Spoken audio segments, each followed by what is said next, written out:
আসসালামু আলাইকুম। কেমন আছেন আমার প্রিয় ভাই ও বোনেরা? আশা করি সকলে ভালো আছেন। আলহামদুলিল্লাহ আমিও ভালো আছি। এটা আমার শ্বশুরবাড়িতে এই খেলার আয়োজনটা করা হয়। প্রতি বছরে এই টিকেট খেলার আয়োজনটা আমার শ্বশুরবাড়িতে করা হয়। রোজা ঈদের পরে, রোজা ঈদ থেকে ৩ দিন পর্যন্ত এই খেলাটা হয়। এই খেলার আয়োজনটা সকলে মিলেমিশে করে। আমার কাছে অনেক ভালো লাগে এই খেলাটা দেখতে। তা আমি কিন্তু শ্বশুরবাড়িতে প্রতি বছর এসেই এই খেলাটা দেখতে পাই। আমার মেয়েরাও খুব পছন্দ করে, সকলের বাচ্চারাই অনেক পছন্দ করে। তো এই ভিডিওটা আমি করেছিলাম আগেই, কিন্তু সময়ের জন্য আপনাদের মাঝে ছাড়তে পারি নাই, দিতে পারি নাই, কারণ শ্বশুরবাড়িতে যাওয়ার পরে খুবই ব্যস্ত ছিলাম। সে ব্যস্ততার কারণে আসলে ভিডিও দেওয়া হচ্ছিল না, বা ভিডিওটা দিব এডিটিং করব সেই সুযোগ সুবিধা হয়ে উঠছিল না। তো সেই খেলাটা দেখার জন্যই কিন্তু বরিশালের এক এমপি এসেছিল আমাদের এখানে। সেই এমপির জন্য এই আয়োজনটা করা হয়েছিল। আসলে আমরা আগে থেকে জানতাম না, হঠাৎ করে আয়োজনটা করা হয়েছিল।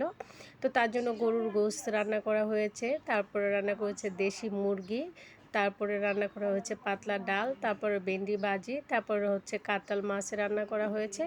যা যা হাতের নাগালে ছিল সেগুলো দিয়ে আয়োজন করা হয়েছে। আর উনিদেরকে খাওয়ানো হয়েছিল আমাদের কাচারি ঘরে, কারণ কাচারি ঘরে 3টা টেবিল ফালানো আছে। আর বড় রুমে তো আর এতগুলো টেবিল একসাথে ফালানো যায় না। বেশি করে মেহমান যখন আসে তখন বেশিরভাগ করে দেখা যায় কাচারি রুমটাতেই খাওয়ানো হয়।